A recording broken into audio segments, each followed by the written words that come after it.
Hello welcome, কি খবর তোমাদের?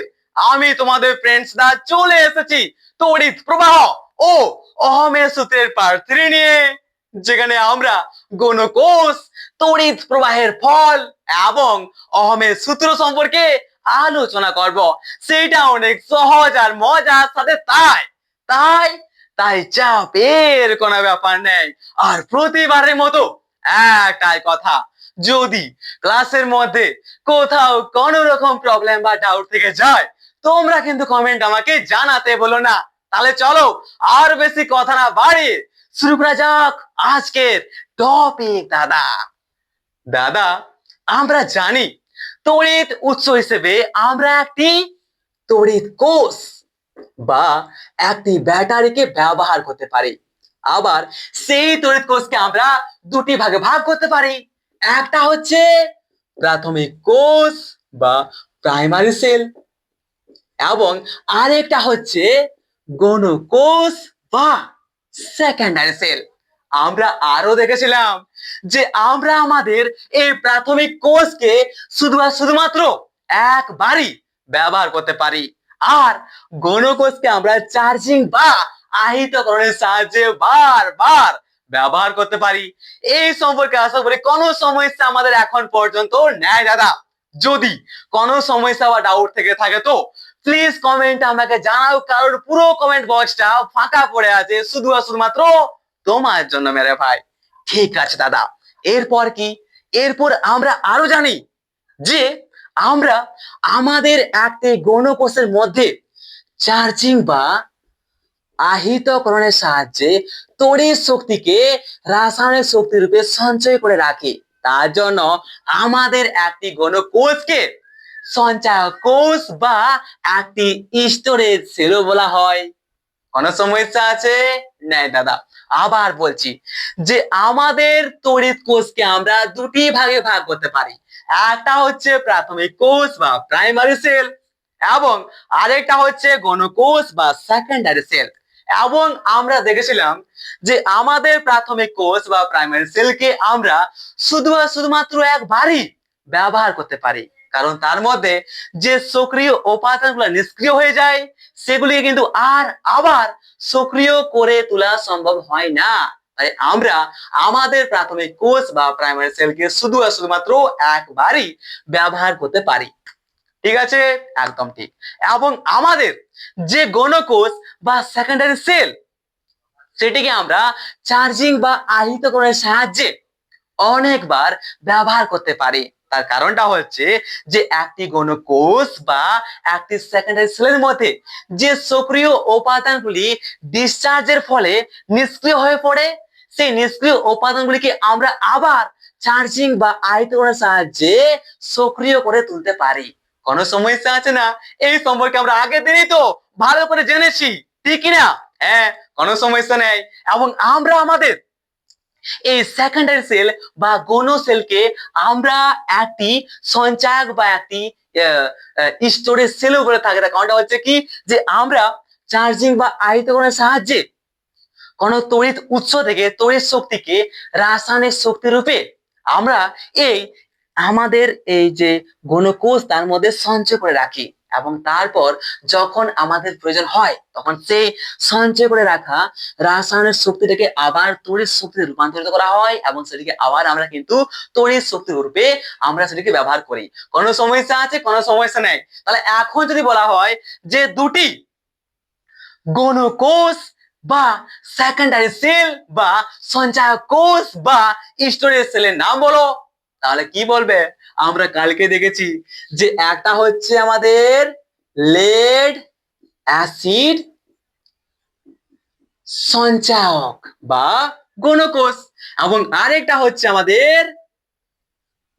ক্ষারীয় গণকোষ বা ক্ষারীয় সঞ্চয়ক। ঠিক কিনা মেরে ভাই? একদম ঠিক। এই সম্পর্কে আমরা আগে দেখেছি। তাহলে যখন বলা হবে যে আমাদের দুটি গণকোষ বা দুটি সেকেন্ডারি সেল বা দুটি সঞ্চয়ক কোষ বা দুটি স্টোরেজ সেলের নাম বলো, তখন আমরা বলবো যে একটা হচ্ছে লেড অ্যাসিড সঞ্চয়ক এবং আরেকটা হচ্ছে আমাদের ক্ষারীয় সঞ্চয়ক। আর আমরা এখন এই লেড অ্যাসিড সঞ্চায়ক আর ক্ষারীয় সঞ্চায়ক সম্পর্কে জানবো বুঝবো, সেটা অনেক মজার সাহায্যে। তাহলে বলো ভাই, এখন পর্যন্ত কোথাও যদি কোনো সমস্যা থেকে থাকে আগের ক্লাসগুলিতে বা এখন, তাহলে প্লিজ কমেন্ট আমাকে জানাও। আর আমরা এখানে বিরক্তি কিন্তু একদম হব না, কারণ আমি আছি, এখানে প্রিন্সটা আছে, ঠিক আছে? অনেক মজার সাথে আমরা সেগুলিকে বোঝার চেষ্টা করব, ঠিক আছে? তো ফের চাপ লেনে কা কোই বাত নেই হ্যায়। ঘুম পাচ্ছে সেটা কমেন্ট আমাকে জানাও, যাতে পরবর্তীকালে আর ঘুম না পায় সেই ব্যবস্থা আমি করব, ঠিক আছে? তাই চাপের কোনো ব্যাপার নেই।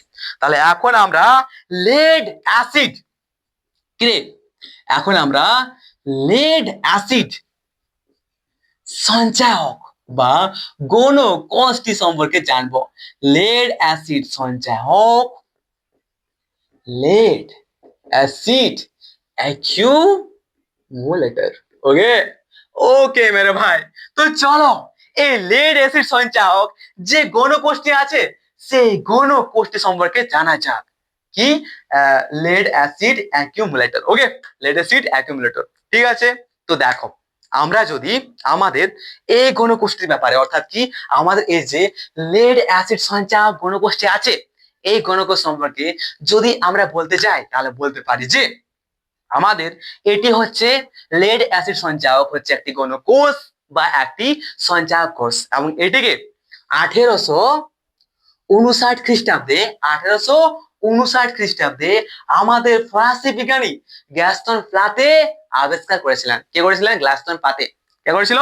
গ্যাস্তন পাতে। তাহলে মাথায় রাখবে যে যদি বলা হয় যে আমাদের লেড অ্যাসিড সঞ্চায়ক যে গৌণ কোষটি রয়েছে, সেই লেড অ্যাসিড সঞ্চায়ক গৌণ কোষটিকে কে আবিষ্কার করেছিলেন এবং কত সালে আবিষ্কার করেছিলেন, তখন আমরা বলবো যে 1859 খ্রিস্টাব্দে আমাদের বিখ্যাত ফরাসি বিজ্ঞানী গ্যাস্তন প্লাতে আবিষ্কার করেছিলেন আমাদের এই লেড অ্যাসিড সঞ্চায়কটিকে। তো চলো এই লেড অ্যাসিড সঞ্চায়ক রয়েছে এই গৌণ কোষটা বা ব্যাটারিটা, এটা মনে করো হচ্ছে একটা কি, একটা লেড অ্যাসিড সঞ্চায়ক, ঠিক আছে?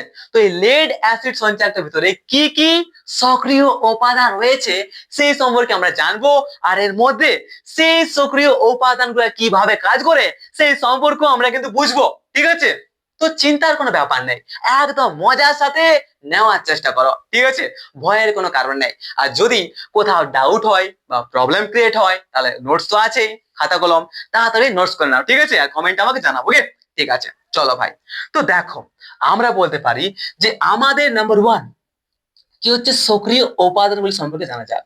সক্রিয় উপাদান, আমরা জানি যে আমাদের যে কোষ, তড়িৎ কোষ, সেই তড়িৎ কোষের ভিতরে কোন রকম যন্ত্রাংশ কিন্তু থাকে না। সচল যন্ত্রাংশ আমাদের একটি তড়িৎ কোষের ভিতরে থাকে না, সেখানে শুধুমাত্র সক্রিয় কয়েকটা কেমিক্যাল জাতীয় উপাদান থাকে।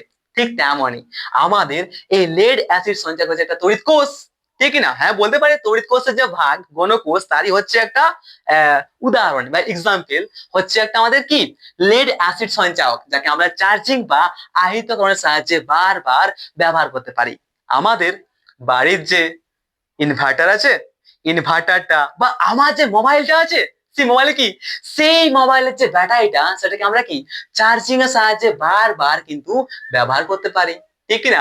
চার্জ হয়ে যায়, ডিসচার্জ হয়, বা চার্জ কি হয়, ডিসচার্জ বা আহিতকরণ হয়, ঠিক আছে? ক্ষরণ হয়ে যায় কিনা, ঠিক আছে কিনা? দেখো, আমরা আমাদের যে মোবাইলটা আছে, ঠিক তো? এবার সেই মোবাইলটাকে যখন আমরা ইউজ করি না, তো মোবাইলটা ইউজ করতে গেলে আমাদের তড়িৎ শক্তির প্রয়োজন, এবং সেই তড়িৎ শক্তি আমরা কোথা থেকে পাই? আমাদের মোবাইলের যে ব্যাটারি, তার থেকে। এবং আমরা জানি যে আমাদের মোবাইলটার ভিতরে যে ব্যাটারি, সেটা কি, সেটাকে আমরা কিন্তু বারবার চার্জিং এর সাহায্যে ব্যবহার করতে পারি। এটা যতবার আমরা মোবাইলটা ইউজ করি, ততবার কি হয়, ব্যাটারিটা ডিসচার্জ বা তড়িৎ কি হয়, তার মধ্যে যে তড়িৎ আধান সেগুলো ক্ষরণ থাকে, ঠিক আছে?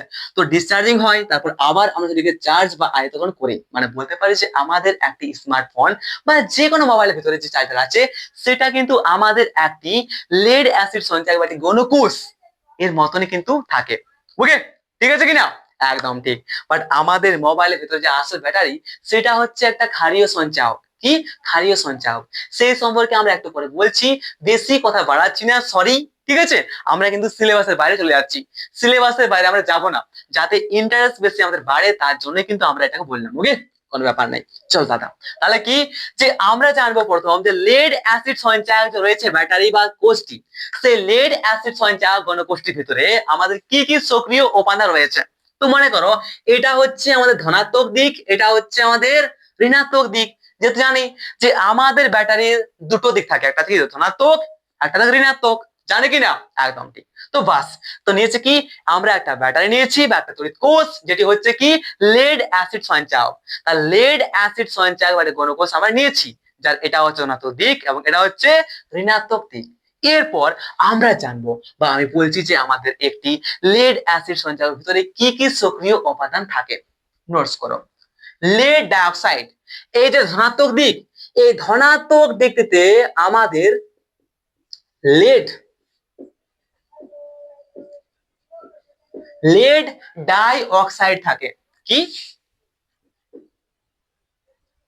আরে ইয়ার, লেড ডাই অক্সাইড থাকে।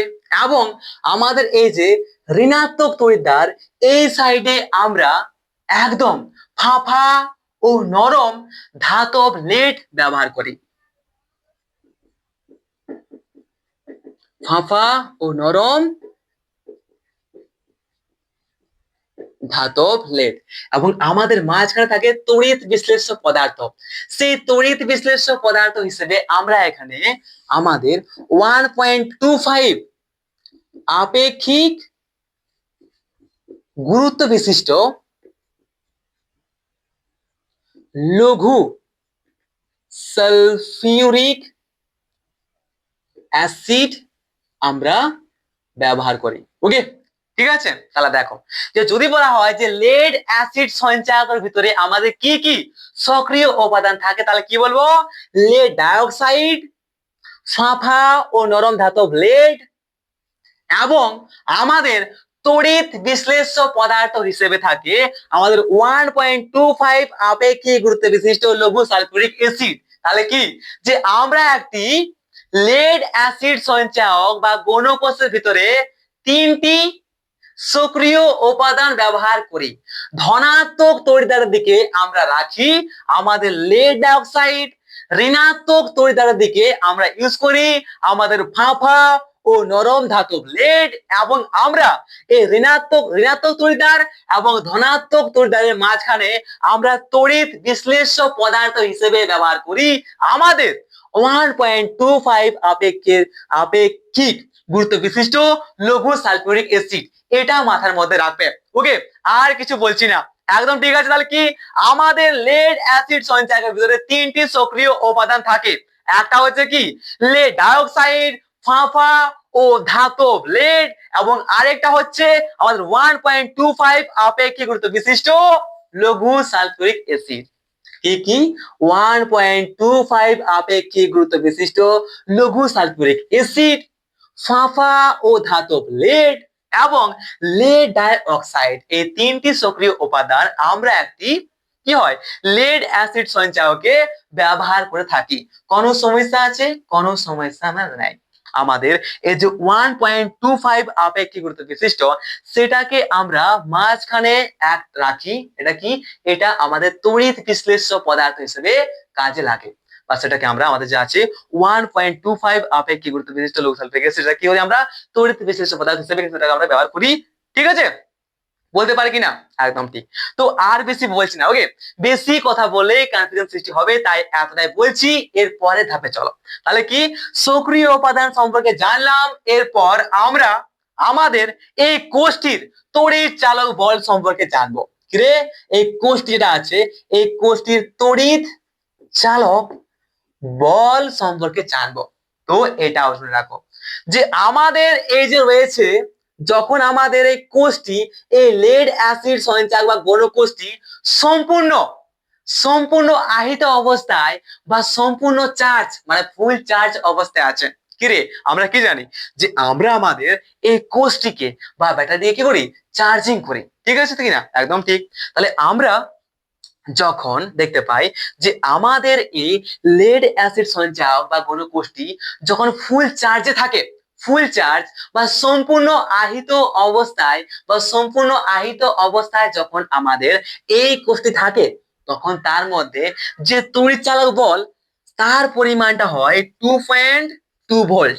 এটা মাথায় রাখবে কি, যে যখন যদি বলা হয় যে আমাদের একটি লেড অ্যাসিড সঞ্চায়ক যখন সম্পূর্ণ আহিত অবস্থায় বা ফুল চার্জ অবস্থায় থাকে, তখন সে লেড অ্যাসিড সঞ্চায়ক বা কোষ্ঠীর ভেতরে আমাদের তড়িৎ চালক বলের পরিমাণ কত হয়? 2.2 ভোল্ট হয়। এরপর আমাদের এই ব্যাটারিটাকে যখন আমরা কোনো তড়িৎ বর্তনীতে ব্যবহার করি, তখন কি হয়? তখন আমাদের এই যে রয়েছে কোষটা, সেই কোষ থেকে কিন্তু আমাদের কি হয়? আমাদের তড়িৎধান বাইরে বেরিয়ে আসে। মানে কি হয়? আমাদের কি হয় রে? আমাদের তড়িৎধানের ক্ষরণ হয় বা ডিসচার্জিং হয় বলতে পারি, পারে কিনা? আমরা চার্জ করছি, ফুল চার্জ করলাম, তো ফুল চার্জ যখন করলাম তখন দেখলাম যে আমাদের এই কোষটির মধ্যে তড়িৎ চালক বলের মানটা হচ্ছে 2.2 ভোল্ট। এরপর যখন আমরা আমাদের এই কোষটিকে আমরা একটি তড়িৎ বর্ধনীতে লাগাচ্ছি, তখন কিন্তু ধীরে ধীরে আমাদের যেমনটা আমাদের তড়িতের ক্ষরণ হয় বা ডিসচার্জিং যেমন যেমন হয়, তেমন তেমন আমাদের ধীরে ধীরে বা একটু পরে দেখা যায় যে আমাদের এই কোষটার তড়িৎ চালক বলের পরিমাণটা একটু চলার পরে কমে হয়ে গেছে 2.0 ভোল্ট। এবং সেই 2.0 ভোল্ট তড়িৎ চালক বল নিয়ে কিন্তু আমাদের এই কোষটি অনেকক্ষণ ধরে বা দীর্ঘ সময় ধরে স্থিরভাবে চলে। এরপর যখন আমাদের কোষটি ফুল ডিসচার্জ হয়ে যায় বা পুরো এর মধ্যে আধানটা খতম হয়ে যায় বা একদম যখন চার্জটা শেষ হয়ে যায়, তখন শেষে আমাদের এই যে রয়েছে কোষটি, তার মধ্যে আমাদের তড়িৎ চালক বলের মানটা নেমে নেমে আসে তোমার 1.8 ভোল্টে। এটা মাথার মধ্যে রাখবে। কি, আবার বলছি একদম সহজ করে, আমরা আমাদের যখন আমাদের এই লেড অ্যাসিড সঞ্চয় বা কোষটি ফুল চার্জ বা সম্পূর্ণ আহিত অবস্থায় থাকে, তখন তার মধ্যে যে তড়িৎ চালক বলের পরিমাণ সেটা হয় 2.2 ভোল্ট। এরপর যখন আমরা একটি বর্তনীতে এটিকে ব্যবহার করি, তখন কি হয়? সেটি আস্তে আস্তে তার মধ্যে আধানটা বাইরে বেরিয়ে আসে। মানে কি, সেটি কি হয়? ধীরে ধীরে ডিসচার্জিং হতে থাকে এবং ধীরে ধীরে, অর্থাৎ যখনই আমরা এই যে রয়েছে আমাদের কোষটিকে আমরা তড়িৎ বর্তনীতে ব্যবহার করি, তখন একটু পরে দেখা যায় যে আমাদের কোষটাতে তড়িৎ চালক বলের মান সেটা কিন্তু কমে গেছে এবং হয়ে গেছে 2.0 ভোল্ট। মানে যখন ফুল চার্জ বা সম্পূর্ণ আহিত অবস্থা, তখন তার মধ্যে রয়েছে কত? তড়িৎ চালক বলের পরিমাণটা হচ্ছে 2.2 ভোল্ট। এরপরে একটু পরে বা একটু চলার পরে দেখা যাচ্ছে যে আমাদের কোষটার যে তড়িৎ চালক বলের মানটা সেটা নেমে গেছে এবং আমাদের 2.0 ভোল্ট হয়ে গেছে। এবং 2.0 ভোল্টে কিন্তু আমাদের এই কোষটা অনেকক্ষণ ধরে চলছে, মানে স্থির ভাবে দাঁড়িয়ে আছে 2.0 ভোল্ট নিয়ে। আমাদের পুরো বর্তনীর মধ্যে এই তড়িৎ কোষটার মধ্যে যে রাশি তড়িৎ বলটা, তার মানটা হচ্ছে 2.0 ভোল্ট। ওকে, এরপর যখন আমাদের এই কোষটার সম্পূর্ণ ডিসচার্জিং হয়ে যায়, সম্পূর্ণ চার্জ পুরো খতম হয়ে যায়, শেষ হয়ে যায়, তখন শেষে একদম আমাদের এই কোষটার তড়িৎ চালক বলের মানটা নেমে চলে আসছে 1.18 ভোল্টে। ঠিক আছে, বুঝতে পেরেছো? আশা করি বুঝতে পেরেছো। তাহলে আমরা যদি আমাদের যে বহিবর্তনী আছে, যে বহিবর্তনীতে আমরা তড়িৎ প্রবাহ পাঠানোর জন্য আমরা এই কোষটিকে ব্যবহার করছি, তো সেই বহিবর্তনে যদি আমরা একটা ভোল্ট মিটার লাগাই দিই এবং সেই ভোল্ট মিটারের সাহায্যে যদি আমরা তড়িৎ চালক বলের মানটা পর্যবেক্ষণ করি, তাহলেই তো আমরা বুঝতে পারবো যে আমাদের কোষটি কি অবস্থায় আছে। অর্থাৎ আমাদের কোষটি সম্পূর্ণ আহিত অবস্থায় রয়েছে, মানে ফুল চার্জ অবস্থায় আছে, নাকি সেটি কার্যকর অবস্থায় আছে, নাকি আমাদের কোষটার চার্জটা পুরো খতম হয়ে গেছে, পুরো শেষ হয়ে গেছে। সেটা কি আমরা একটি বহিবর্তনীতে ভোল্ট মিটার লাগিয়ে তার তড়িৎ চালক বলের মানটা থেকে বলতে পারি? নিশ্চয় দাদা। যদি আমাদের এই বহিবর্তনীতে লাগানো আমাদের এই ভোল্ট মিটারটা যদি তড়িৎ চালক বলের মানটা আমাদের 2.2 ভোল্ট দেখায়, তখন বলতে পারবো কি যে আমাদের এই যে রয়েছে লেড অ্যাসিড সঞ্চয় বা গণকোষ, সেটি কিন্তু ফুল চার্জ বা সম্পূর্ণ আহিত অবস্থায় আছে। কারণ তার মধ্যে যে তড়িৎ চালক বলের মান সেটা দেখাচ্ছে 2.2 ভোল্ট। ঠিক আছে কিনা? একদম ঠিক। আবার যদি আমাদের ভোল্ট মিটারে তড়িৎ চালক বলের মানটা আমাদের 2.0 ভোল্ট দেখায়, তাহলে কি বলতে পারি যে আমাদের এই যে কোষটি এখন কার্যকর অবস্থায় আছে। কারণ কি, যখন আমাদের এই কোষটা কার্যকর অবস্থায় থাকে, তখন তার তড়িৎ চালক বলের মানটা একটু কমে যায় এবং 2.0 ভোল্টে চলে আসে। তাহলে যখনই আমাদের এই ভোল্ট মিটারটায় তড়িৎ চালক বলের মানটা 2.0 ভোল্ট দেখাবে, তখনই আমরা বলতে পারবো যে আমাদের কোষটি এখন কার্যকর অবস্থায় আছে। এরপর যখনই আমাদের ভোল্ট মিটারে তার তড়িৎ চালক বলের মানটা 1.8 ভোল্ট দেখাবে, তখনই বলতে পারবো যে আমাদের এই কোষটার চার্জ পুরো শেষ, মানে এটা কি পুরো ডিসচার্জ হয়ে গেছে, মানে এবার এটাকে চার্জে লাগাও। ঠিক আছে কিনা? ঠিক আছে কিনা? একদম ঠিক। তাহলে কি রে, যে আমরা জানলাম যে আমাদের লেড অ্যাসিড সঞ্চালকের ভিতরে সক্রিয় উপাদান হিসেবে আমরা তিনটি পদার্থ ইউজ করি। একটা হচ্ছে আমাদের ফাঁপা নরম ধাতব লেড, এবং আরেকটা হচ্ছে কি আমাদের লেড ডাইঅক্সাইড, এবং তড়িৎ বিশ্লেষ্য পদার্থ হিসেবে আমরা ইউজ করি আমাদের 1.25 আপেক্ষিক গুরুত্ব বিশিষ্ট লঘু সালফিউরিক অ্যাসিড। ঠিক আছে, একদম ঠিক। এরপর আমরা জানলাম যে আমাদের এই কোষটার তড়িৎ চালক বল সম্পর্কে। কি জানলাম? যে আমাদের এই কোষটি যখন ফুল চার্জ অবস্থায় থাকে তখন তার মধ্যে যে তড়িৎ চালক বলের মান সেটা হয় 2.2 ভোল্ট, এবং এরপর যখন আমাদের কোষটি কার্যকর অবস্থায় থাকে তখন তার তড়িৎ চালক বলের মানটা হয় 2.0 ভোল্ট, এবং যখন আমাদের কোষটার সম্পূর্ণ চার্জ শেষ হয়ে যায় বা ডিসচার্জ পুরোপুরি কমপ্লিটলি হয়ে যায় তখন তার তড়িৎ চালক বলের মানটা হয় 1.8 ভোল্ট। এই মানগুলা কিন্তু মাথার মধ্যে রাখবে, আর আমি এতবার করে বলছি 100% তোমাদের মুখস্থ হয়ে যাবে। বিরক্ত হলে নাকি? আরে ইয়ার, এই তো ক্লাসের শুরু, বিরক্তি হলে হবে? আমাকে কমেন্টে জানাবে। যদি কোনো গান শুনতে চাও বা কোনো শায়রি বা আরো বেশি যদি এন্টারটেনমেন্ট চাই না, তো প্লিজ কমেন্ট আমাকে জানাও, চিন্তার কোনো কারণ নেই, ফুল এন্টারটেনমেন্ট এখানে হবে। ওকে, আরামসে, তাই বিরক্তি হয় না, বুঝো শিখো এবং এগিয়ে যাও।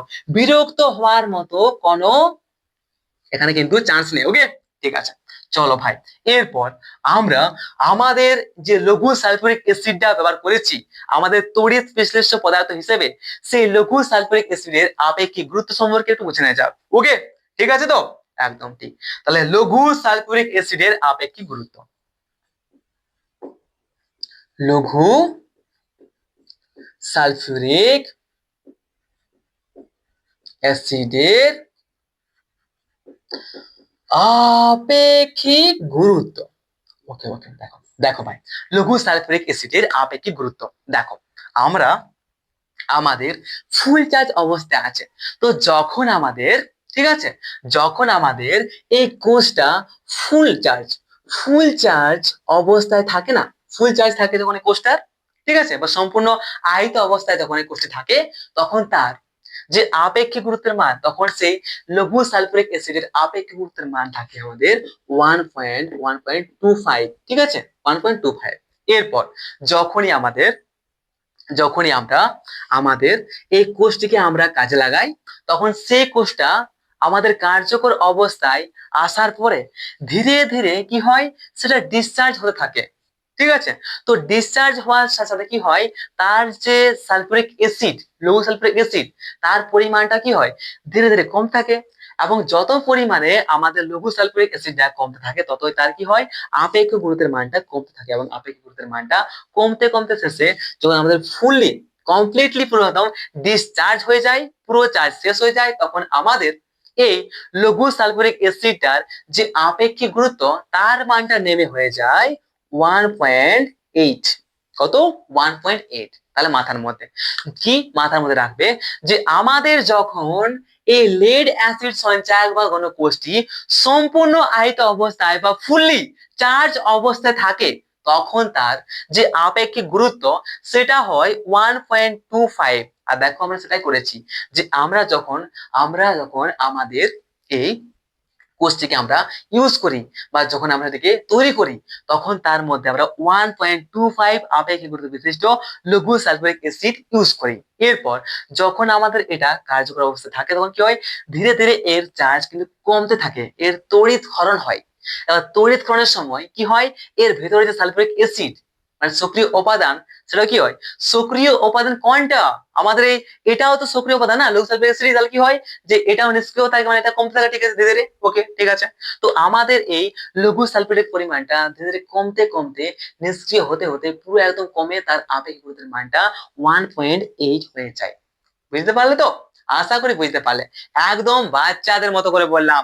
তাও যদি বুঝতে কোথাও অসুবিধা হয়, প্লিজ ইয়ার, প্লিজ কমেন্ট বক্সটা ফাঁকা পড়ে আছে। ওকে, একদম ঠিক, একদম ঠিক, চিন্তা করার কারণ নাই। এরপর আমরা আবার যখন চার্জটা শেষ হয়ে যায়, তখন তার অর্থাৎ লঘু সালফিউরিক অ্যাসিডের আপেক্ষিক গুরুত্বের মানটা 1.18 নেমে আসে। এরপর আবার যখন চার্জ শেষ হওয়ার পর আমরা আবার যখন আমাদের এই কোষটিকে আমরা চার্জে দিই বা চার্জিং করি বা আহিতকরণ করি, তখন আমাদের এই ভেতরটার যে নিষ্ক্রিয় হয়ে গিয়েছিল আমাদের সালফিউরিক অ্যাসিডটা, সেটা আবার সক্রিয় হয় এবং আবার সেই সালফিউরিক অ্যাসিড সৃষ্টি হয় এর মধ্যে, এবং সালফিউরিক অ্যাসিডটার সৃষ্টি হওয়ার সাথে সাথে তার আপেক্ষিক গুরুত্বের মানটা আবার 1.25 হয়ে যায়। ওকে, মানে ফুল চার্জ অবস্থায় বলতে পারি যে আমাদের কোষটির লঘু সালফিউরিক অ্যাসিডের আপেক্ষিক গুরুত্বের মানটা হয় 1.25, এবং যখনই আমাদের এই কোষটি একদম চার্জ শেষ হয়ে যায় বা কমপ্লিটলি ডিসচার্জ হয়ে যায় বা এর তড়িৎকরণ সম্পূর্ণ হয়ে যায়, তখন কিন্তু তার মধ্যে যে লঘু সালফিউরিক অ্যাসিডের আপেক্ষিক গুরুত্বের মান তা হয় 1.18। এটা মাথার মধ্যে রাখতে। ওকে, বুঝতে পেরেছো তো? একদম কোনো সমস্যা আমাদের নেই দাদা। একদম ঠিক দাদা। চলো ভাই, তার আরেকটা কথা, আমরা যদি আমাদের এই বহির্বর্তনীতে একটা মিটার লাগাই এবং সেই মিটার যদি আমরা লঘু সালফিউরিক অ্যাসিডের যে আপেক্ষিক গুরুত্ব সেটা যদি আমরা পর্যবেক্ষণ করি, তাও কিন্তু আমরা আমাদের এই ব্যাটারির বা এই কোষটির অবস্থা জানতে পারি। যখন আমাদের মিটারে শো করবে আমাদের লঘু সালফিউরিক অ্যাসিডের আপেক্ষিক গুরুত্বের মানটা 1.25, তখন বলে দেবো কি যে আমাদের এই কোষটি ফুল চার্জ অবস্থায় আছে। এরপর যখনই আমাদের মিটারে আমাদের লঘু সালফিউরিক অ্যাসিডের আপেক্ষিক গুরুত্বের মানটা 1.18 শো করবে, তখন বলতে পারবে কি যে আমাদের কোষটার চার্জটা পুরো শেষ হয়ে গেছে। কিন্তু না, আমাদের সুবিধা হয় সব থেকে বেশি আমরা যখন আমাদের এই কোষটার তড়িৎ চালক বলের ব্যাপারে জানি। ওকে, ঠিক আছে তো? মানে তড়িৎ চালক বলটা বা ভোল্ট মিটার ব্যবহার করে আমরা সেই তড়িৎ চালক বলের মানটা পরিমাপ করলেই কিন্তু আমরা আমাদের কোষটির অবস্থা ভালো করে জানতে পারি। তার জন্য আমরা সেই তড়িৎ চালক বল সম্পর্কে বা তড়িৎ চালক বলের মানটা কিন্তু আমরা পর্যবেক্ষণ করি আমাদের এই কোষটিকে পর্যবেক্ষণ করার জন্য। ওকে, ঠিক আছে। চলো ভাই, এরপর আরো কয়েকটা জিনিস সম্পর্কে জানা যাক। দেখো দেখো দেখো, স্থির ও উচ্চ মানের প্রবাহ, স্থির ও উচ্চ মানের তড়িৎ প্রবাহের উৎস কি? আমাদের এই যে গণকোষটা আছে না, সেই গণকোষটা স্থির ও এই গণকোষটা স্থির ও উচ্চ মানের, এই গণকোষটিতে স্থির ও উচ্চ মানের তড়িৎ প্রবাহ পাওয়া যায়। তার জন্য আমরা আমাদের গণকোষকে স্থির ও উচ্চ মানের তড়িৎ প্রবাহ পাওয়ার জন্য ব্যবহার করে থাকি। তাহলে কি? স্থির ও উচ্চ মানের তড়িৎ প্রবাহের উৎস। ওকে, দেখো ভাই, আমাদের যে গণকোষটি আছে, এই গণকোষের ভেতরে একটা অভ্যন্তরীণ বা ভিতরে একটা রোধ কাজ করে। ঠিক আছে? তো আমাদের এই গণকোষটির ভিতরে মানে প্রত্যেকটা পরিবারের ভিতরে কিন্তু কি থাকে বলতো? প্রত্যেকটা পরিবারের ভিতরে আমাদের রোধ কাজ করে। ঠিক আছে? রোধ সম্পর্কে আমরা জানবো। রোধ মানে কি? মানে নাই এই রোধ করছে, আরে রোধ করো না, রোধ মানে হচ্ছে বাধা। ওকে, ঠিক আছে, বাধা। তো আমাদের তড়িৎ প্রবাহকে যে বাধা দেয় তড়িৎ প্রবাহিত হতে, যে বাধা সৃষ্টি করে তাকে বলা হয় রোধ। সেই সম্পর্কে আমরা জানবো আমাদের ওহমের সূত্রটি যখন আমরা জানবো। ওকে, তো চিন্তার কোনো কারণ নাই। এখন এটা জানো যে আমরা আমাদের এই যে গণকোষটা আছে, সেই গণকোষটার ভিতরে মানে গণকোষটার যে অভ্যন্তরের রোধ, সেই রোধের পরিমাণটা অনেক কম হয়। কি? একটি গণকোষের অভ্যন্তরের রোধের পরিমাণটা অনেক কম হয়। মানে বলতে পারি যে আমাদের তড়িৎ প্রবাহকে বাধা অনেক কম দেয় বা বাধা দেই না। তার জন্য কি হয়? আমাদের তড়িৎ অনেক সহজে এই কোষটির মধ্য দিয়ে প্রবাহিত হতে পারে, এবং এই কোষটির মধ্য দিয়ে তড়িৎ সহজে প্রবাহিত হতে পারলে কি হয়? আমাদের সেই প্রবাহটা এই বহিঃপ্রবাহিত দেখা যায়, মানে বেশি পরিমাণে হয় বলতে পারি। ঠিক আছে তো? তার জন্য যেহেতু আমাদের একটি গণকোষের ভিতরে অভ্যন্তরীণ রোধের পরিমাণটা অনেক কম হয়, তার জন্য কি হয়? তড়িৎ অনেক সহজেই এর মধ্য দিয়ে প্রবাহিত হতে পারে, এবং এর মধ্য দিয়ে তড়িৎ প্রবাহিত হতে পারে বলেই কিন্তু আমাদের এই বহিঃবর্তনীতে আমরা উচ্চ মানের এবং স্থির একই রকম স্থির বা কনস্ট্যান্ট বা ধ্রুবক এবং উচ্চমানের আমরা তড়িৎ প্রবাহ পাই। তাহলে যখনই আমাদের কোনো একটা জায়গায় বা কোনো একটা বর্তনীতে স্থির এবং উচ্চমানের তড়িৎ প্রবাহের দরকার হয়, তখন কিন্তু আমরা একটি গণকোষ বা একটি সেল বা একটি সঞ্চয় কোষকে ব্যবহার করতে পারি। বুঝতে পেরেছো? কোনো সমস্যা আছে? না, এই সম্পর্কেও আর কোনো সমস্যা নেই। ঠিক আছে, চলো এরপর যদি বলা হয় ব্যবহার কোথায় করি, তাহলে ব্যবহার সময় কি বলতে পারি? আমাদের মোটর গাড়ির ভিতরে যেটা আছে না, আমাদের কি যে আছে মোটর গাড়ি আছে যে ব্যাকলাইট, ঠিক আছে, ওকে, মোটর গাড়ি যে হেডলাইটটা আছে, মোটর গাড়ি বলতে পারো। আবার বলতে পারো বাস, লরি, প্রত্যেকটার যে হেডলাইট সেখানে কিন্তু লেড অ্যাসিড সঞ্চয় ব্যবহার করা হয়। ওকে, আবার লোড শেডিং যখন হয়, যখন বাড়িতে কারেন্ট চলে যায়, লোড শেডিং হয়, তখন কি, তখন আমরা ইনভার্টার ব্যবহার করি এবং সেই ইনভার্টারের যে ব্যাটারি, সেই ব্যাটারি হচ্ছে একটা লেড অ্যাসিড সঞ্চায়ক। বুঝতে পেরেছো? একদম দাদা, আর কোনো সমস্যা নেই। তাহলে কি আমরা আমাদের লেড অ্যাসিড সঞ্চায়ক যে গণকোষটা, সেই সম্পর্কে অনেক কিছু বুঝতে পারলাম, শিখতে পারলাম, আর আশা করি কোনো জানার প্রয়োজন নেই। তাই চলো এরপর আমরা কিন্তু ক্ষারীয় সঞ্চায়ক সম্পর্কে জানি। ওকে, তাহলে হেডিং মারো ক্ষারীয় সঞ্চায়ক বা আমাদের ক্ষারীয় গণকোষ সম্পর্কে। ওকে, চালিয়ে বস। এরপর আমাদের ক্ষারীয় সঞ্চায়ক বা গণকোষ সম্পর্কে আমরা জানবো। ওকে, ঠিক আছে, তো বলো তো কোনটা তুমি চাও? তোমাকে দেওয়া হয় একটা প্রাইমারি বা তোমাকে দেওয়া একটা প্রাথমিক কোষ আর একটা গণকোষ, তাহলে তুমি কোন কোষটা নেবে? প্রাইমারি কোষ নেবে নাকি গণকোষ নেবে? কমেন্ট আমাকে জানাও তোমার কোনটা পছন্দ। আমার তো পছন্দ হচ্ছে এটাই। কোনটা? গণকোষটা। কারণ কি, মানে কম খরচায় চর্চা বেশি। আবার আমরা যদি প্রাথমিক কোষ নিই, তাহলে কি হচ্ছে, একবার বার করবো তারপর আর কাজে লাগবে নাই, ফেলে দিতে হবে, মানে দামটা বেশি আছে। ওকে, ঠিক তো? না না, দাম তো বেশি কার আছে, প্রাথমিক যে কোর্স তার দাম কমে আছে, 2 টাকায় পাওয়া যায়। ওকে, কিন্তু আমাদের যেটা রয়েছে এখানে, যে রয়েছে আমাদের গণকোষটা, সেটার দাম কিন্তু অনেক বেশি, 150, 200, মিনিমাম 50 টাকা লিখে। ওকে, ঠিক আছে, তো চলো ভাই এরপর আমাদের ক্ষারীয় সঞ্চালক সম্পর্কে জানা যাক। ওকে, ক্ষারীয়, আরে यार क्या इसमें लिखता हो भाई, এত হাত লাগা বাজে কেন? ক্ষারীয়, ক্ষারীয় সঞ্চায়ক সম্বন্ধে, ক্ষারীয় বা অ্যালকালি অ্যাকুমুলেটর। ওকে, অ্যালকালি অ্যাকুমুলেটর। ওকে দাদা, ঠিক আছে, তো চলো এরপর ক্ষারীয় সঞ্চায়ক সম্পর্কে জানা যাক। ওকে, তো দেখো ভাই, আমাদের এই ক্ষারীয় সঞ্চায়ক রয়েছে না, এই ক্ষারীয় সঞ্চায়ক বা এই গণকোষটিকে আবিষ্কার করেছিলেন 1826 খ্রিস্টাব্দে আমাদের বিখ্যাত বিজ্ঞানী কে? আমাদের বিখ্যাত বিজ্ঞানী Thomas Alva Edison. Thomas Alva Edison. তার জন্য আমাদের এই ক্ষারীয় সঞ্চায়কটিকে বা গণকোষটিকে আমরা কখনো কখনো এডিসন কোষও বলতে পারি বা কোষও বলে থাকি। ওকে, এডিসন, সরি সরি, আরে यार কি কি লিখছি আমি, এডিসন কোষ। ওকে, ঠিক আছে, তাহলে কি যদি বলা হয় যে আমরা এডিসন কোষ কোনটাকে বলে থাকি, তাহলে কি বলবো? আমাদের যে ক্ষারীয় সঞ্চায়ক বা গণকোষ, তাকে আমরা এডিসন কোষও বলে থাকি। তার কারণটা হচ্ছে কি, 1826 খ্রিস্টাব্দে আমাদের বিখ্যাত বিজ্ঞানী টমাস আলভা এডিসন প্রথম আমাদের এই ক্ষারীয় সঞ্চায়ক বা গণকোষটিকে আবিষ্কার করেছিলেন। তার জন্য আমরা এই ক্ষারীয় সঞ্চায়ককে আরেকটি নামে জানি, তার নাম হচ্ছে এডিসন কোষ। ঠিক তো? একদম। তো চলো ভাই, এই ক্ষারীয় সঞ্চায়কের সক্রিয় উপাদানগুলি সম্পর্কে একটু বুঝে নেওয়া যাক বা জানা যাক। দেখো, এটা হচ্ছে একটা ক্ষারীয় সঞ্চায়ক এবং এটা হচ্ছে ধনাত্মক দিক, এটা হচ্ছে ঋণাত্মক দিক। ওকে, ঠিক আছে, তো দেখো ভাই, আমরা আমাদের এই ক্ষারীয় সঞ্চায়কে সক্রিয় উপাদান হিসেবে আমরা আমাদের ঋণাত্মক তড়িৎদ্বারে ব্যবহার করি আমাদের লোহা। কি? লোহা, আয়রন, জি, লোহা, লোহা, ইয়েস, ঠিক আছে। এবং আমাদের ধনাত্মক প্লেট বা ধনাত্মক তড়িৎদ্বার যেটা আছে, ধনাত্মক প্লেট, সেখানে আমরা নিকেল হাইড্রোক্সাইড ব্যবহার করি। কি? নিকেল, আরে यार হাইড্রোক্সাইড ব্যবহার করি। ওকে, তাহলে কি কি কি পেলাম? লোহা পাইলাম, সক্রিয় উপাদান নিকেল হাইড্রোক্সাইড পেলাম, আর একটা কি চাই? আরেকটা আমাদের তড়িৎ বিশ্লেষ্য পদার্থ চাই, এবং সেই তড়িৎ বিশ্লেষ্য পদার্থ হিসেবে আমরা ব্যবহার করি কাস্টিক পটাশিয়ামের দ্রবণ। ওকে, কি? কাস্টিক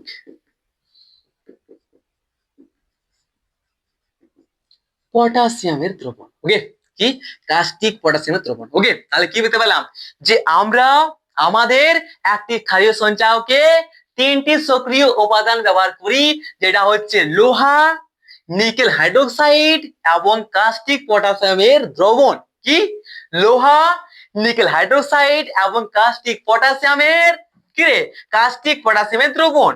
ওকে, কি ক্ষারধর্মী তড়িৎ বিশ্লেষ্য পদার্থ হিসেবে।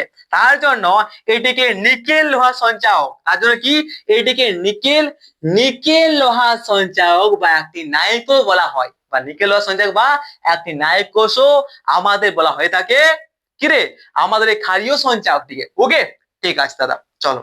এবং আরেকটা জিনিস, আমাদের তড়িৎ চালক বল, আমাদের এই যে ক্ষারীয় সঞ্চায়ক কোষটা আছে, এই ক্ষারীয় সঞ্চায়কের তড়িৎ চালক বলের মানটা জানো কত হয়? আমাদের একটি ক্ষারীয় সঞ্চায়কের তড়িৎ চালক বলের মানটা হয় 1.3 ভোল্ট। কত? 1.3 ভোল্ট। দেখো অনেক কম।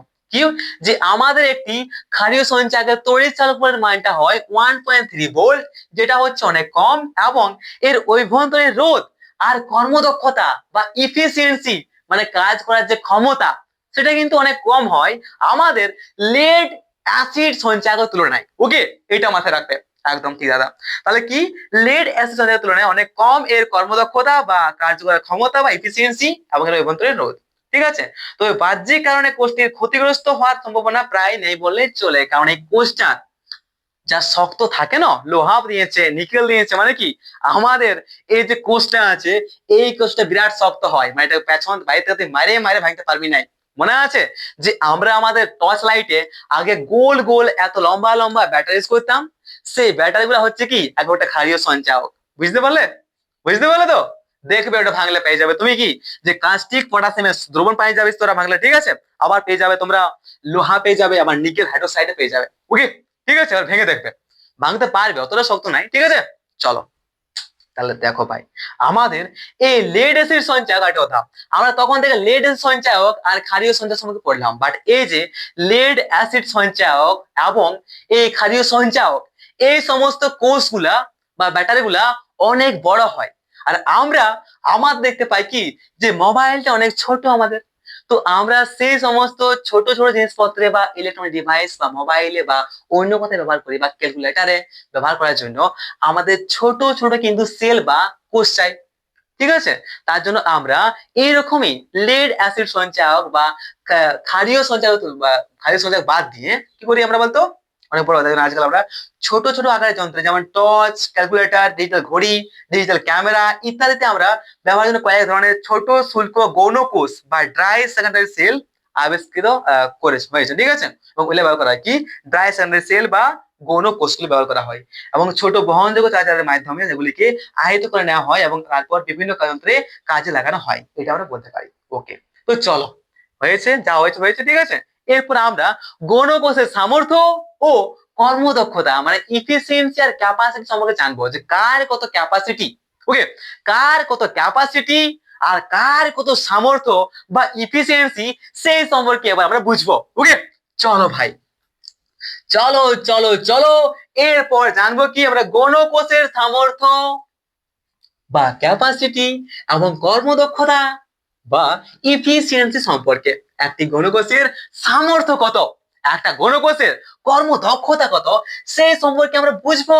আরে চিন্তার কারণ নেই। ঠিক আছে, আর হ্যাঁ, আবার মনে করে দিচ্ছি যে এখন পর্যন্ত যদি কোথাও কোনো রকম সমস্যা হয়েছে বা ডাউট রয়ে গেছে, প্লিজ কমেন্ট আমাকে জানাও, কারণ কমেন্ট বক্সটা ফাঁকা পড়ে আছে শুধুমাত্র তোমার জন্য। বারবার করে বলছি। ওকে, ওকে দাদা, বিনা কোনো চাপে চলো। এরপর আমাদের গৌণ কোষের সামর্থ্য ও কর্মদক্ষতা সম্পর্কে জানা যাক। কর্মদক্ষতা মানে কি? ক্যাপাসিটি অ্যান্ড ইফিসিয়েন্সি অফ কিরে সেকেন্ডারি সেল। আরে গুরু গুরু গুরু গুরু কি আবার। ওকে ওকে ওকে, ঠিক আছে, চলো। তাহলে গৌণ কোষের সামর্থ্য ও কর্মদক্ষতা সম্পর্কে জানা যাক। ওকে, তো দেখো ভাই সামর্থ্য কি জিনিস। ওকে, এখানে সামর্থ্য বলতে কি বলছে, সামর্থ্য বা ক্যাপাসিটি বলতে এখানে কি বলতে চাইছে সেটা দেখো। ক্যাপাসিটি, সামর্থ্য কি বলছে এখানে, ঠিক আছে, বুঝার চেষ্টা করো। দেখো আমরা একটা কোর্স নিয়েছি, ওকে, ঠিক আছে, তো মনে করো এই কোর্সটি ফুল চার্জ অবস্থায় আছে, ওকে, ফুল চার্জ অবস্থায় আছে, এবং যখন আমরা সেটিকে, যখন আমরা এই ফুল চার্জ থাকা, আমরা এই কোষটিকে, এই কোনো কোষটিকে যখন আমরা একটা তড়িৎ বর্তনীতে কাজে লাগিয়ে সেটিকে ব্যবহার করছি, তখন কি, তখন ধীরে ধীরে এর চার্জটা কিন্তু কমতে থাকে, আর লাস্টে বা শেষে আমাদের এই কোষটার চার্জ পুরো শেষ হয়ে যায়, মানে কমপ্লিটলি এটা ডিসচার্জ হয়ে যায়, ঠিক আছে। তাহলে আমরা এখন বলতে পারি যে আমাদের এই কোষটি সম্পূর্ণ আহিত বা ফুল চার্জ থেকে সম্পূর্ণ ক্ষরণ বা সম্পূর্ণ ডিসচার্জ পর্যন্ত আমাদের এই কোষটি যত পরিমাণের তড়িতাধান আমাদের এই বহির্বর্তনীতে পাঠাতে পারে, সেটাই হচ্ছে আমাদের এই কোষটির সামর্থ্য বা ক্যাপাসিটি। বুঝতে পারলে কিছু, নাই বুঝতে পারলে আবার বলছি, যে সম্পূর্ণ আহিত অবস্থা বা চার্জ অবস্থা, সম্পূর্ণ আহিত অবস্থা থেকে সম্পূর্ণ ক্ষরিত অবস্থা বা ডিসচার্জ অবস্থা পৌঁছানো পর্যন্ত একটি গণকোষ বহির্বর্তনীতে যে পরিমাণের তড়িতাধান পাঠাতে পারে তাকে ওই কোষের সামর্থ্য বলা হয়। নাই বুঝতে পারলে কি, সামর্থ্য একদম সহজ জিনিস। দেখো আমরা ফুল চার্জ নিয়েছি, ওকে, আবার ফুল চার্জ নিয়েছি, এবার ফুল চার্জটা যখনই আমরা একটা বর্তনীতে কানেক্ট করলাম তখন কি হবে, এর তড়িতাধান বার হবে, তড়িতাধান তড়িতাধান কি হবে, আমাদের বহির্বর্তনীতে যাবে, ওকে। তো আমাদের যতগুলা মানে আমাদের ফুল চার্জ থেকে চার্জ যখন শেষ হয়ে যায়, ঠিক আছে, বা একদম ক্ষরণ বা ডিসচার্জ পর্যন্ত, ফুল চার্জ থেকে ফুল ডিসচার্জ বা কমপ্লিটলি ডিসচার্জ পর্যন্ত আমাদের এই কোষটি যত পরিমাণের তড়িতাধান এই বহির্বর্তনীতে পাঠাতে পারে, সেটাই হচ্ছে আমাদের এই কোষটির সামর্থ্য বা আমাদের ক্যাপাসিটি। আর বেশি কিছু বলছি না, যদি বুঝতে অসুবিধা হয় তাহলে প্লিজ কমেন্টে জানাও। তাহলে কি বলতে পারি যে সম্পূর্ণ আহিত অবস্থা থেকে সম্পূর্ণ আহিত অবস্থা থেকে সম্পূর্ণ সম্পূর্ণ আহিত অবস্থা থেকে সম্পূর্ণ ক্ষরিত অবস্থায় পৌঁছানো পর্যন্ত, সম্পূর্ণ আহিত বা ফুল চার্জ অবস্থা থেকে সম্পূর্ণ ক্ষরিত, আবার বলছি, সম্পূর্ণ আহিত অবস্থা থেকে সম্পূর্ণ ক্ষরিত অবস্থায় বা ডিসচার্জ অবস্থায় পৌঁছানো পর্যন্ত আমাদের এই কোষটি বহির্বর্তনীতে যত পরিমাণের তড়িতাধান পাঠাতে পারে, সেটাই হচ্ছে কোষটির সামর্থ্য বা ক্যাপাসিটি, ওকে, ঠিক আছে। এবং আমরা বলছি এই সামর্থ্য যে একক, সেই সামর্থ্যর একক বা ক্যাপাসিটি একক হচ্ছে আমাদের, মাথায় রাখবে, ঠিক আছে, অ্যাম্পিয়ার ইনটু ঘন্টা, ওকে, কি অ্যাম্পিয়ার ইনটু ঘন্টা। তাহলে অ্যাম্পিয়ার ইনটু ঘন্টা হচ্ছে আমাদের কোষের একক, ঠিক আছে, বুঝতে পেরেছো একদম, ঠিক আছে তো, ওকে। তাহলে দেখো ভাই এখানে 1 অ্যাম্পিয়ার ইনটু হাওয়ার সমান কি বলতে পারি, কি বলতে পারি, এই অ্যাম্পিয়ার ইনটু হাওয়ার বা অ্যাম্পিয়ার ইনটু ঘন্টা, এটা হচ্ছে কি আমাদের সামর্থ্যের একক, ঠিক আছে, মানে এত ঘন্টায় এত অ্যাম্পিয়ার পাঠালো, ঠিক কিনা একদম। তড়িতাধান প্রবাহিত হচ্ছে, তড়িতাধান প্রবাহিত হচ্ছে মানে তড়িৎ প্রবাহিত হচ্ছে, আর তড়িৎ প্রবাহিত হচ্ছে আমাদের অ্যাম্পিয়ার, ঠিক আছে, ওকে। আর ফুল চার্জ থেকে কমপ্লিটলি ডিসচার্জ পর্যন্ত কি লাগে, সময় লাগে, তো সময় হচ্ছে হাওয়ারটা, ওকে, ঠিক আছে। তাহলে কি আমরা বলতে পারি যে আমাদের সামর্থ্য হচ্ছে যে সম্পূর্ণ আহিত অবস্থা থেকে সম্পূর্ণ ক্ষরিত অবস্থায় পৌঁছানো পর্যন্ত আমাদের এই কোষটি বহির্বর্তনীতে যে পরিমাণের তড়িতাধান পাঠাতে পারে, সেটাই হচ্ছে আমাদের কোষটির সামর্থ্য বা ক্যাপাসিটি। এবং আমাদের এই সামর্থ্য বা ক্যাপাসিটি একক, সেটা হচ্ছে অ্যাম্পিয়ার ইনটু ঘন্টা। আমরা বলতে পারি 1 অ্যাম্পিয়ার ইনটু ঘন্টা সমান বলতে পারি কি যে 1 অ্যাম্পিয়ার ইনটু 1 হাওয়ার, ঠিক না। আর বলতে পারি কি যে 1 অ্যাম্পিয়ার ইনটু 1 হাওয়ার সমান জানি কি 3600 সেকেন্ড। এবং আমরা জানি যে অ্যাম্পিয়ার ইনটু সেকেন্ড মানে হচ্ছে কুলম্ব, তাহলে বলতে পারি কি যে 36 কুলম্ব বলতে পারি, 3600 কুলম্ব বলতে পারি। বা বলতে পারি কি যে আমাদের ওয়ান অ্যাম্পিয়ার ইনটু হাওয়ার সামর্থ্য বা ক্যাপাসিটি বিশিষ্ট একটি কোষ বা একটি গণকোষ আমাদের 3600 কুলম্ব তড়িতাধান এই বহির্বর্তনীতে পাঠাতে পারে। বুঝতে পারলে তো, বুঝতে পারলে কিনা একদম দাদা। তাহলে কি 1 অ্যাম্পিয়ার হাওয়ার সামর্থ্যের একটি কোষ 3600 কুলম্ব তড়িতাধান আমাদের এই বহিবর্তনটি সরবরাহ করতে পারে। ঠিক আছে, এবং আমরা স্পষ্ট দেখতে পাচ্ছি কি যে আমাদের অ্যাম্পিয়ার এটা হওয়ার এটা হচ্ছে অনেক বড় একটা একক। ওকে, ঠিক আছে, তাহলে উদাহরণ বলা যায়, যদি এক্সাম্পল বা একটি উদাহরণ বলা হয়, ঠিক আছে, যেমনটা লেখা থাকে আমাদের একটা ব্যাটারি কেনার সময়, তো সেই ব্যাটারি যে লেখা থাকে আমাদের কত, সেই ব্যাটারিতে যদি আমাদের লেখা থাকে যে 50 অ্যাম্পিয়ার, ঠিক আছে, সরি 50 অ্যাম্পিয়ার ইন্টু হাওয়ার, তাহলে কি বলবো যে আমাদের একটি গণকোষের সামর্থ্য বা ক্যাপাসিটি যদি লেখা হয় যে 50 অ্যাম্পিয়ার ইন্টু হাওয়ার, তাহলে সেটাকে আমরা বলতে পারি কি, সেটাকে আমরা বলতে পারি কি, বলতে পারি যে 1 অ্যাম্পিয়ার করে তড়িৎ প্রবাহ আমাদের বহিবর্তনীতে দিবে 50 ঘন্টা পর্যন্ত। বলতে পারি কিনা, বলতে পারি কিনা, একদম ঠিক। আবার এটাও বলতে পারি যে আমাদের 2 অ্যাম্পিয়ারের তড়িৎ প্রবাহ এই বহিবর্তনীতে দিবে 25 ঘন্টা ধরে, এটাও বলতে পারি। আবার এটাও বলতে পারি কি দাদা, আমরা এটাও বলতে পারি যে আমাদের কি কি কি কি ওকে, বলতে পারি যে আমাদের 5 অ্যাম্পিয়ারের প্রবাহ মাত্রা এই বহিবর্তনীতে দিবে 10 ঘন্টা ধরে।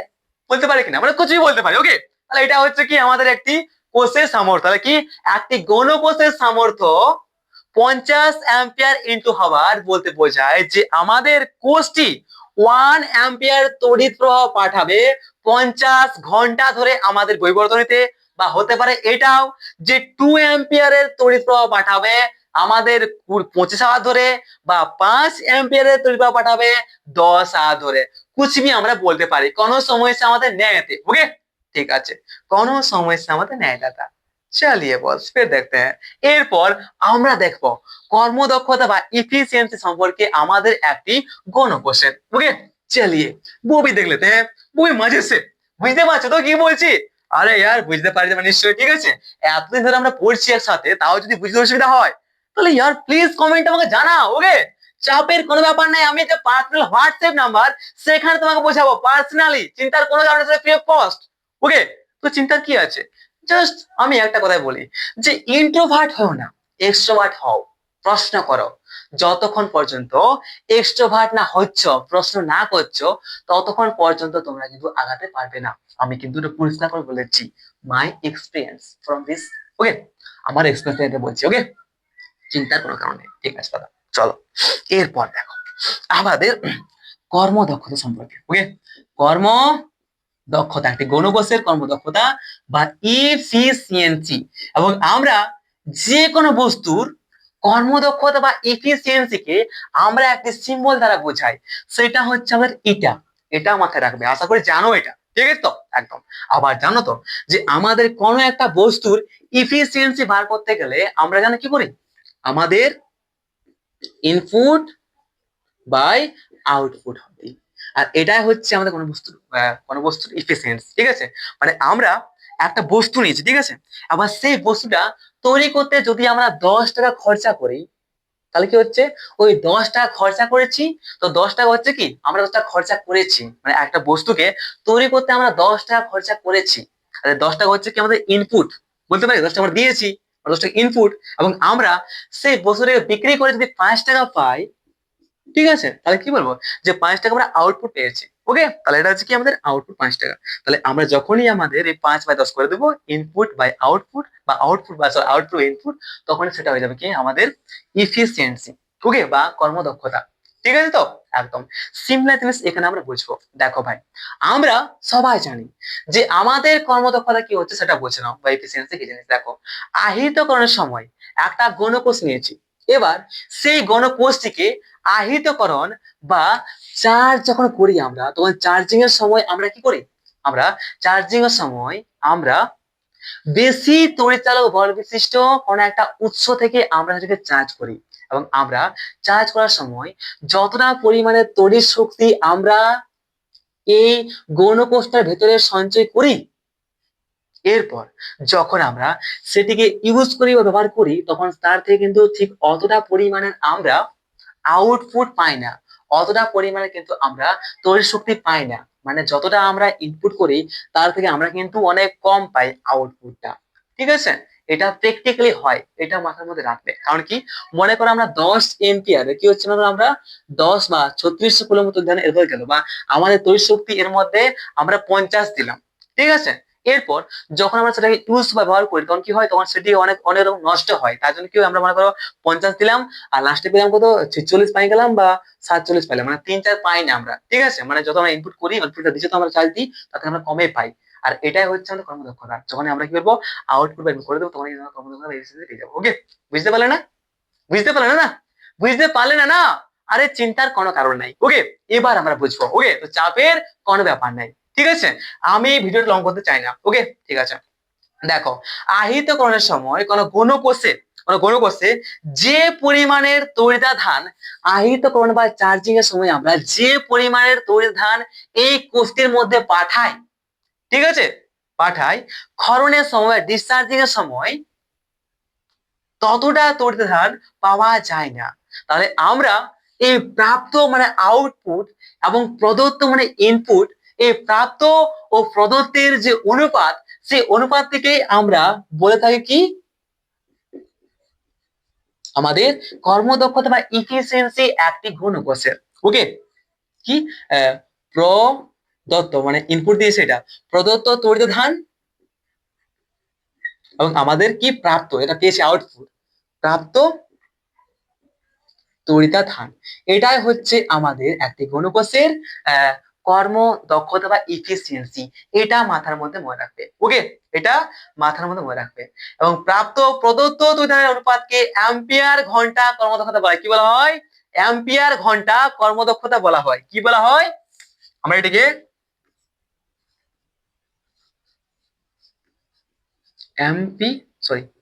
এমপি আর ঘন্টা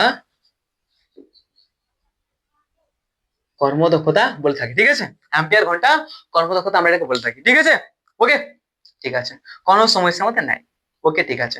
আর মাথায় রাখো, একটা লেড অ্যাসিড সঞ্চায়কের ক্ষেত্রে যে মান আমাদের এই অ্যাম্পিয়ার ঘন্টা কর্মদক্ষতা বা এফিসিয়েন্সির, সেটা হচ্ছে আমাদের 0.9 বা বলতে পারো আমাদের 90%। ওকে, এটা মাথার মধ্যে রাখবে মনে, ঠিক আছে। কি, এটা হচ্ছে আমাদের লেড অ্যাসিড, কি রে, এটা হচ্ছে আমাদের লেড অ্যাসিড সঞ্চায়কের, কি হচ্ছে এটা, লেড অ্যাসিড সঞ্চায়কের, একটি লেড অ্যাসিড সঞ্চায়কের অ্যাম্পিয়ার অ্যাম্পিয়ার ঘন্টা অ্যাম্পিয়ার ঘন্টা যে কর্মদক্ষতা বা এফিসিয়েন্সি, সেটা হচ্ছে 0.9 বা বলতে পারো 90%। এটা মাথায় রাখবে। ওকে, ঠিক আছে তো, একদম। মানে কি, প্রদত্ত তড়িতাধান বা প্রাপ্ত তড়িতাধান সমান 0.9 বা 90% হচ্ছে আমাদের লেড অ্যাসিডের কর্মদক্ষতা। বুঝতে পারলে তো? বেসিকই কনফিউশন সৃষ্টি হচ্ছে? ঠান্ডা মাথায় দেখো, বইটা খুলো, চাপের কোনো ব্যাপার নাই। ওকে দাদা, কোনো সমস্যা আমাদের নাই। আবার আমরা বলতে পারি যে আমরা যখন আহিতকরণের সময় আমরা যত পরিমাণের শক্তি আমরা একটি গণকোষের মধ্যে দিই, তারপর যখন সেটিকে আমরা ব্যবহার করি, ততটা আমরা কিন্তু শক্তি আউটপুট পাই না। তাহলে বলতে পারি কি, এখানে আমরা আমরা এটাও বলতে পারি যে আমাদের তড়িৎক্ষরণের সময় শক্তি আউটপুট হচ্ছে কি, তড়িৎক্ষরণের সময় শক্তির পরিমাণ, এবং আমরা আহিতকরণের সময় যে শক্তি দিই সেটা হচ্ছে কি ইনপুট। বলতে কি বলতে পারি যে তড়িৎক্ষরণের সময় কি বলতে পারি যে এই জায়গাটা বলতে পারি আমরা, তড়িৎক্ষরণের সময় শক্তির পরিমাণ, আর ইনপুট হচ্ছে কি আমাদের আহিতকরণের সময় শক্তির পরিমাণ। এটা হচ্ছে আমাদের কি, ওয়াট। কি বলতে পারি এটাকে, এটা বলতে পারি শক্তি কর্মদক্ষতা বা এনার্জি এফিসিয়েন্সি, বলতে পারি ওয়াট ঘন্টা কর্মদক্ষতা। এটা তোমরা একটু দেখে নাও, ঠিক আছে। আর বেশি লং কিন্তু আমি করছি না। ওকে, ঠিক আছে। তাহলে চলো ভাই, এরপর আমাদের একটি ডিফারেন্স পার্থক্য আছে। দেখলে ক্লাসটা কত রয়েছে। ওকে, ক্লাসটা কিতনা হুয়া, আরে ভাই 53 মিনিট, 53 মিনিট হয়ে গিয়া, ঠিক আছে। তো আর একটু চালাই জানি, চলো ভাই আর একটু দেখে নেওয়া যাক, ঠিক আছে। তো ভাই, এখন আমরা কি এই কি সামর্থ্য এবং আমাদের কর্মদক্ষতা সম্পর্কে যদি এই গণকোষের কোথাও কোনো অংশে থাকে, তোমরা বইটা দেখো, ঠিক আছে। 2-3টে লাইন লেখা আছে, পরিষ্কার লেখা আছে, কাগজে মানটা আছে। যদি তাও প্রবলেম হয় তো প্লিজ কমেন্ট আমাকে জানাবে। কথা দিচ্ছি যে আমি একটা শর্ট ভিডিও, 2-3 মিনিটের ভিডিও হলে কিন্তু আমি তোমার পৌঁছে দেবো, ছেড়ে দেবো না। ওকে, রিট মাঝে রাখবো, ছেড়ে দেবো না, চিন্তার কোনো কারণ নেই, ঠিক আছে তো। একদম দাদা। চলো ভাই, তো এরপর যদি আমরা আমাদের একটি প্রাথমিক কোষ এবং আমরা আমাদের এই গণকোষের মধ্যে তুলনা করতে চাই, তাহলে আমরা কি কি বলতে পারি সেই সম্পর্কে দু একটা কথা বলেই নি। ঠিক আছে, চালিয়ে দেখতে हैं क्या क्या हम बोल सकते हैं। তো এ হচ্ছে আমাদের প্রাথমিক কোষ বা প্রাইমারি সেল, এবং আরেকটা হচ্ছে আমাদের গণকোষ বা সেকেন্ডারি সেল, এবং এখন আমরা তাদের তুলনা করতে চলেছি। কিরে, তুলনা করতে গেলে তুলনা নাম্বার 1 কি বলতে পারি যে আমাদের একটি প্রাথমিক কোষে কি হয়, রাসায়নিক শক্তি রাসায়নিক শক্তি তড়িৎ শক্তিতে রূপান্তরিত হয়, এটা জানি। ঠিক তো, আমরা আমাদের প্রাথমিক কোষে রাসায়নিক শক্তিকে তড়িৎ শক্তিতে রূপান্তরিত করি। আবার আমাদের গণকোষ বা সেকেন্ডারি সেলে কি হয়, তড়িৎ শক্তি চার্জিং বা আহিতকরণের মাধ্যমে তড়িৎ শক্তি আমাদের গণকোষের মধ্যে রাসায়নিক শক্তি রূপে সঞ্চিত হয়। তারপর আমাদের সেই সঞ্চিত রাসায়নিক শক্তি তড়িৎ শক্তি রূপে বাইরে বেরিয়ে আসে, এটাও বলতে পারি। অফকোর্স, কোনো সমস্যা আছে না? কোনো সমস্যা আমাদের নাই। ঠিক আছে দাদা। 2 নম্বর, আমাদের প্রাথমিক কোষের যে সক্রিয় উপাদান সেগুলি নিষ্ক্রিয় হয়ে গেলে সেগুলি কিন্তু আর ব্যবহার করা যায় না, তখন আমরা সেই প্রাথমিক যে কোষ সেটিকে ফেলে দিই, বা তার ভিতরে যে নিষ্ক্রিয় উপাদান সেগুলিকে আমরা কিন্তু পাল্টে দিই বা বদলে দিই, বলতে পারি। একদম ঠিক। 2 নম্বর, আমরা আমাদের গণকোষে বলতে পারি যে আমাদের গণকোষের মধ্যে যে সক্রিয় উপাদান সেগুলি ব্যবহারের ফলে নিষ্ক্রিয় হয়ে যায়, কিন্তু তারপর সেই নিষ্ক্রিয় উপাদানগুলিকে আমরা চার্জিং বা আহিতকরণের মাধ্যমে আবার কিন্তু সক্রিয় করে তুলতে পারি। মানে বলতে পারি যে আমাদের গণকোষের ভিতরে যে নিষ্ক্রিয় উপাদান সেগুলিকে আমরা আবার সক্রিয় করতে পারি, অর্থাৎ আমরা সেই গণকোষকে বা আমাদের সেকেন্ডারি সেলকে বা আমাদের সঞ্চয় কোষকে কিন্তু বারবার আমরা ব্যবহার করতে পারি। ঠিক আছে, বুঝতে পেরেছো? অফকোর্স।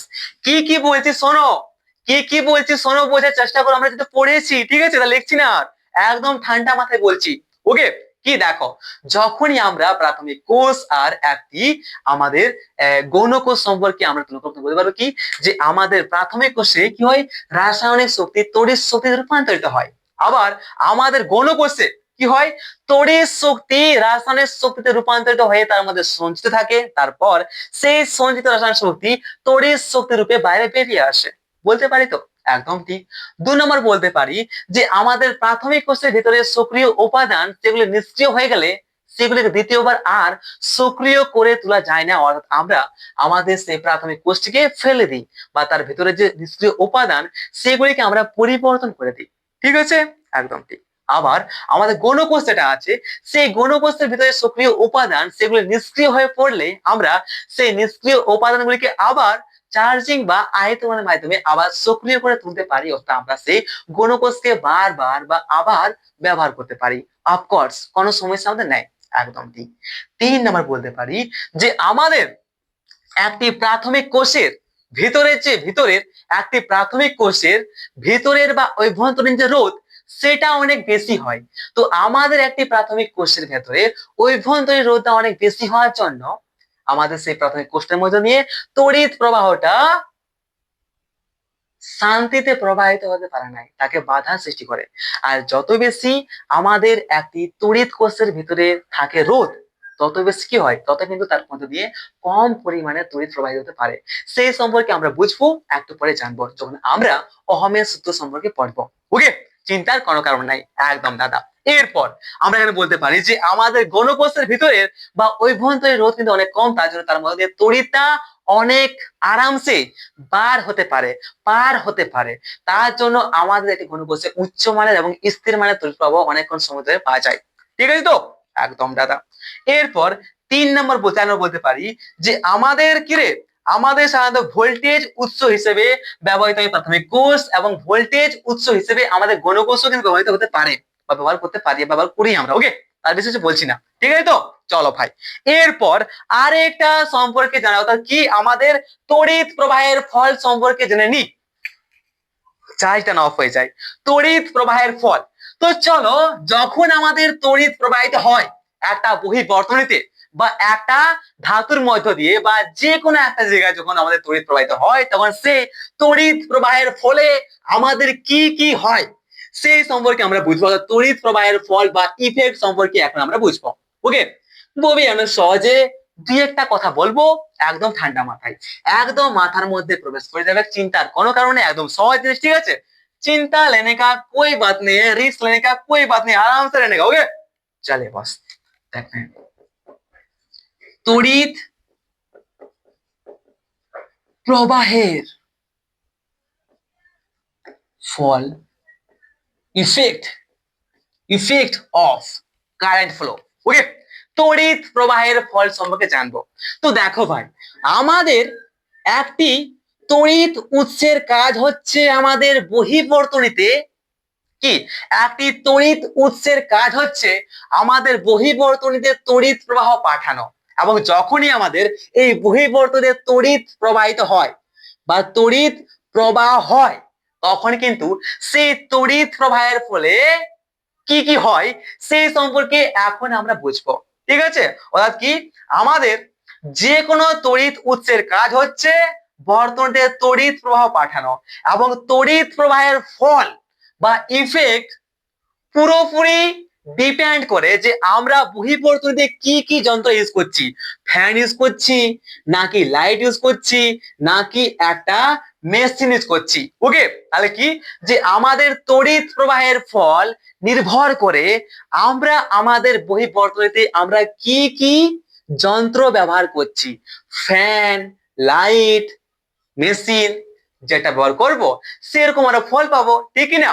একদম ঠিক। তাহলে দেখো, তড়িৎ প্রবাহের প্রথম ফল বা ইফেক্ট হচ্ছে আমাদের কিরে, তাপীয় ফল। ওকে, মানে বুঝতে পারছে তাপ পাওয়া যায়। ওকে, ঠিক আছে, ঠিক আছে। তো আমরা যদি আমাদের কি হয় দেখো ভাই, আমরা বলছি দেখো যে তাপীয় ফল কি জিনিস, দেখো হিটিং ইফেক্ট, তাপীয় ফল বা হিটিং ইফেক্ট। ওকে, দেখো আমাদের কি হয়, আমাদের বহির্বর্তনীতে যখন তড়িৎ শক্তি প্রবাহিত হয়, ঠিক আছে, এবং তড়িৎ শক্তি যখন বহির্বর্তনে প্রবাহিত হয় এবং সেই বহির্বর্তনে যদি আমরা একটা লাইট বা একটা হিটার ব্যবহার করি, তো হিটারটা যখন আমরা ব্যবহার করব তখন কি হবে, হিটারটা হিট হয়, দেখবে হিটারটা হয় কিনা, হিটার বলো বা ইস্ত্রি বলো, বলতে পারি কিনা, একদম দাদা। তো হিটার, ইস্ত্রি, প্রত্যেকটা জিনিস আমাদের কি হয়, হিট হয়। মানে বলতে পারি যে আমরা আমাদের তড়িৎ শক্তি কি হয়, তাপ শক্তিতে রূপান্তরিত হয়, বা তড়িৎ শক্তির ফলে বা তড়িৎ শক্তি তাপ শক্তিতে রূপান্তরিত হয়, বা তড়িৎ শক্তির ফলে আমাদের হিট উৎপন্ন হয়, এটা আমরা বলতে পারি কিনা, নিশ্চয়। দেখো আমাদের এখানে কি হচ্ছে, তড়িৎ শক্তি ফলো করছে বা প্রবাহিত হচ্ছে আমাদের পরিবর্তন, এবং সেই পরিবর্তন যদি আমরা একটা হিটার বা একটা ইস্ত্রি বা আমরা হিটার বা ইস্ত্রি বা একটা বৈদ্যুতিক বাতি, এই যে লাইট লাগানো আছে, সেই লাইটটা ব্যবহার করি, তাহলে কি হবে, সেই আমাদের লাইটটা হিট হয়ে যায়, দেখবে, ঠিক আছে, বা লাইটটা হিট হয়, সে হিট বা লাইটটা গরম হয়, তাপ হয়, সেই তাপটার জন্য লাইটটা জ্বলে, জানো কি তোমরা, জানো না? যদি জানতে চাও তো কমেন্টটাও জানাবে কিভাবে জ্বলে হিটার সাহায্যে। ওকে, ঠিক আছে। তো দেখো কি হয়, যে আমরা বহির্বর্তনীতে হিটার, ইস্ত্রি বা বাতি ব্যবহার করলে কি হয়, যে আমাদের তড়িৎ শক্তি তাপ শক্তিতে রূপান্তরিত হয়ে যায়, আর এটাকে বলা হয় তড়িৎ প্রবাহের তাপীয় ফল বা হিটিং ইফেক্ট। যেমন আমাদের হিটার, ইস্ত্রি, বাতি, এই সমস্ত কিছু। ওকে, ঠিক আছে। 2 নাম্বার বলতে পারে কি, চৌম্বক শক্তি বা চৌম্বক ফল। ওকে, কি, তড়িৎ প্রবাহের চৌম্বক ফল। ওকে, ঠিক আছে।